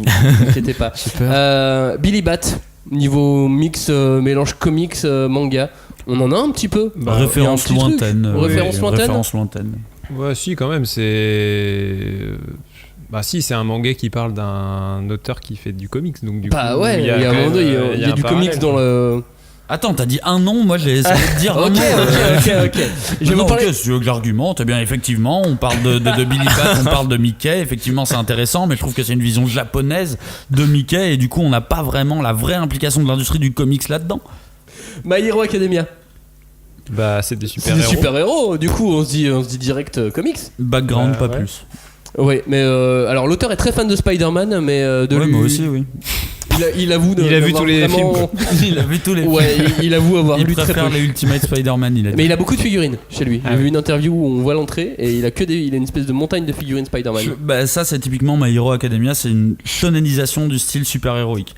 Tu ne prends pas forcément ce qui fait le sel du récit de super-héros, mais t'en prends les codes parce que c'est stylé, c'est stylisé et que ça va être sympa à utiliser. Voilà, l'esthétique. Et c'est dispo chez Kiyun. Non mais exactement. Non, c'est bien. Lui il bosse en fait avant. Si je vous parle de l'auteur One qui a fait Mob Psycho 100 et One Punch Man. Je me sens tout seul. Pardon, allez-y. T'as lu One Punch Man? J'ai lu One Punch Man. Tu fais un lien entre comics et One Punch Man? Je vois comme Alan Moore a pu écrire du post-moderne, enfin du héros post-moderne après Watchmen. One Punch Man, pour moi, ils sont arrivés au bout du concept du shonen, de ce que j'en ai compris, pour du coup explorer autre chose. Ouais. J'ai pas été. Honnêtement, la promesse était sympa, mais l'exécution m'a pas. Robin, t'es d'accord? Oui, je suis. Cagnard, t'es d'accord? Non. Moi, je trouve que justement. One Punch Man, en utilisant les codes très légers du super-héros, mais surtout les codes du shonen Neketsu, en fait, je trouve qu'il appuie beaucoup plus sur les codes du super-héros que My Hero Academia. Dans le sens où là on a vraiment une organisation à la Justice League et compagnie. Tu sens que les codes sont pas seulement visuels mais sont beaucoup plus ancrés dans le récit. Pour moi, perso. C'est après le tome 3 ça? Parce que... je sais pas, j'ai pas la tomaison en tête mais... Ouais, l'organisation, on le sent. Oui, l'organisation, c'est un peu après. C'est un peu après. On a beaucoup de choses à dire. Je propose qu'on refasse. Qu'on dise plein de mots au hasard. Non, qu'on refasse encore une autre émission plus tard sur comics et manga. Et avant de se quitter, avant de se dire au revoir, un petit quiz. Oui. USA versus Japon. Messieurs, je vais maintenant vous exposer les règles de notre grand tournoi. Le premier qui tombe, s'évanouit ou déclare forfait, perd aussitôt le match. Il est bien sûr interdit de tuer son adversaire. C'est le quiz de cette fin d'émission. États-Unis versus Japon. Ça va être très simple. C'est pas un match de baseball. Du coup, il va falloir juste répondre à chaque fois japonais ou américain. D'accord. C'est simple, donc plusieurs peuvent avoir des points à chaque fois. Ça va être le battle royal. Très bien. Première question, un premier combat de robots géants a eu lieu au mois de septembre là, de cette année 2017. Japon. Américain. Qui a été diffusé récemment sur la plateforme Twitch. Il opposait l'équipe américaine de Megabots aux japonais de Sudaboshi Heavy Industry. Qui a gagné, américain ou japonais? Le Japon. Ça s'est fini à la tronçonneuse, mais je sais pas qui. Ça s'est fini à la Je dirais tronçonneuse. les Américains. Moi, je l'ai dit Japon. Américain. Japon, moi. C'est Japon, la subtilité américaine. C'est les Américains de Megabots qui ont gagné. Un point pour François. Ça me plaît pas comment ça commence. Les Français ont inventé les effets spéciaux pour le cinéma, tout le monde le sait, mais qui les a mis à profit en premier pour mettre en scène des très gros monstres? Les Japonais. Les Américains ou les Japonais? Les Japonais, ouais. Japonais? Ouais, japonais. Non, les Américains. King Kong. Putain, mais Robin, 1933. Merde de mauvaise Et réponse. c'est King Kong qui a finalement inspiré le réalisateur. Merci les frères Lumière. Pour les films de Kaiju derrière. Pour Godzilla, exactement. Du coup, 0 point. Qui est le premier à avoir été introduit en France? Le comics ou le manga? Le comics. Comics. Oui, comics. Oui, tout le monde a un point. C'est bien le comics. Même si c'est l'avènement du manga, sachez-le, qui a poussé les Français à utiliser le mot comics. Avant, c'était une bêtise. Oui, quoi. parce qu'à la base, vu qu'ils ont utilisé un mot étranger pour en termes de grand public, hein, évidemment. D'accord. Qui des Japonais ou des Américains ont introduit le concept de voyage temporel dans les contes et autres récits? Attends, ça veut rien dire. Qui des Japonais ou des Américains a introduit le concept de voyage temporel dans contes et autres récits? Je dirais Wells, l'américain. Ouais, je dirais américain. Américain. C'est un anglais, Wells. Non. 8e siècle. Les Japonais. Ah oui. Taro Urashima, l'histoire dans laquelle il sauve une tortue. Non, mais tu me racontes ça comme si c'était genre Jurassic Park. Oui, c'est ça. Personne n'est au courant. Oui, non, on pensait une voyage, une machine les à Japonais, 8e siècle, c'est tout. Qui sont les premiers à parler de soucoupe volante, d'OVNI? Les Américains ou Alors, les Japonais? soucoupe volante, c'est les Américains. C'est les Américains. Américain, François? Ouais, américain. C'est Américain, exactement. Parce que les Japonais, ils mangent dans des bols. Inès Arnold. Mais non, sachez qu'il y a quand même dans certaines gravures japonaises, on trouve des traces de dessins de soucoupes volantes dès le 10e siècle. Ah, j'ai pas écouté du tout, pardon. Bah, bravo, un point. Il était occupé à faire une blague raciste. Tu réécouteras l'émission. C'est une blague des inconnus. Perche. Qui est l'inventeur des Rangers et autres bioman? Les Japonais ou les Américains? Les Japonais. Pas les Rangers. Les Sentai, quoi. Oui, les Sentai. Oui, bioman. Les Japonais. Les Japonais. Tout le monde dit japonais, François? Tu me mets le doute à me poser la question dernier. Oui. Allez, les Japonais, évidemment, c'est du Sentai. Les premiers du genre, c'était donc Go Ranger de Ishinomori. Un point chacun. Sacré Go Ranger. Qui a vendu le plus de livres, One Piece ou Batman? Batman. Bah, pour l'instant, Batman, oui. Je dirais One Piece. Bah non, c'est Batman. Ah, mais j'ai rien écouté de toute l'émission. C'est la licence dont t'es censé t'occuper. Quand est-ce que je parle de T'avais un point d'avance, ça va. Ah merde. Qui a produit le plus de pages, Tezuka Je suis désolé, je reviens sur la question. Ouais. Est-ce qu'on connaît les chiffres en France? Parce que j'ai cherché, exact. j'ai pas trouvé. Alors je l'ai pas noté en tout cas. Ah d'accord. Parce que moi j'avais le chiffre de vente de Batman en France. Qui a produit le plus de pages, Tezuka ou Jack Kirby? Kirby. Jack Kirby, je dirais. Oui. Non. Tezuka, plus de 150 000 pour Tezuka. Mais oui, le gars est mort en dessinant. Il était à 80 000 je crois, Jack Kirby. Oui. Mais en fait, le plus gros producteur de planches, ce serait Tony Wong, un hongkongais, qui serait à plus de 180 000. Tony Wong a fait quoi? Bah ouais. Là comme ça de tête je ne l'ai pas noté. C'est comme si tu me disais c'est Jérôme. Non, c'est un auteur hongkongais qui s'appelle Tony Wong. Ça me dit rien, ça prouve notre de toute façon, incompétence totale. Le plus gros. Tony Wong. C'est forcément hongkongais. C'est vrai. C'est vrai que ça ressemble à un Bruce Lee. Donc oui, tout le monde a perdu en plus sur cette question. Effectivement. Qui a fait le plus d'entrées au Japon, le voyage de Chihiro ou la Reine des Neiges? Au Japon. Moi je vais dire Chihiro, même si c'est pas ça, c'est pas grave. Ouais, Chihiro, ouais, quand même. François? Ils sont trop protections. La question m'intéresse énormément. Par contre, la réponse surtout. Juste pour gagner peut-être un point, je sais pas, la Reine des Neiges? Eh bien non, le voyage de Chihiro. C'est le voyage de très très peu. Franchement, c'est les deux premiers du box-office en animation au Japon. Mais ça me fait plaisir. Cette réponse me fait plaisir. Qui a vraiment inventé le roi lion, les Américains ou les Japonais? Les Japonais. C'était Zoka. Oui, tout le monde a bon. Ouais. Effectivement. Hein, François? Oui, bah j'ai un Qu'est-ce que point, je vous suis leur content avez avec piqué mon d'autre? La dernière question, ça se joue entre Cagnard et Robin, puisque vous êtes tous les deux devant. Oh. Ah oui, C'est une ça question de perd des rapidité points. ou... Bah du coup ça va être oui semi-rapidité. Ouais, voilà, ça va être rapidité. J'aime pas ça. Qui Ça a te fait le stresse, plus hein. de recettes au cinéma dans le monde? Le voyage de Chihiro ou Mulan? Ouais, Voyage de Chihiro. Mais non. Pardon. Bah Mulan alors. Mulan, bonne réponse de Cagnard. Alors c'était pas très Oh, le radiophonique, réflexe. mais Je suis content d'avoir une mauvaise réponse sur cette question. Merci à tous. Si vous avez des questions, si vous voulez réagir, hashtag 5DC. Urban Comics, les prochaines productions. On a donc Fable en intégrale en janvier. Oui, apparemment, on a Royal City qui est une super série de Jeff Lemire. On a également le prochain tome de Saga, donc voilà, et puis plein de Batman. Et si vous voulez un côté un peu plus japanisant, Urban China existe, qui est votre filiale. On va pas dire que c'est japonisant, dis donc, t'es fou. Mais oui, tout Ah oui, à fait. merde, je suis con. Oui, pardon. On a vers Oh, le l'ouest, racisme de base. vers l'ouest qui est Désolé. une super BD chinoise. En tant que défenseur des droits japonais, je déteste les Chinois, c'est pour ça. Merci à tous. Ton racisme merci d'avoir t'honore. participé à cette émission. Cagnard est désormais sur les réseaux sociaux. Vous pouvez le trouver. Voilà. Oui, tapez Cagnard 5DC. N'hésitez pas Si à vous le venir trouvez m'insulter. raciste, si vous le trouvez... Si vous J'arrive. le trouvez raciste, Balance ton n'hésitez pas à racisme. m'insulter. Si vous me trouvez pas raciste, n'hésitez pas à venir me dire d'en faire un peu plus. Merci à tous. À bientôt. Au revoir. Ciao. Ciao, ciao. Salut.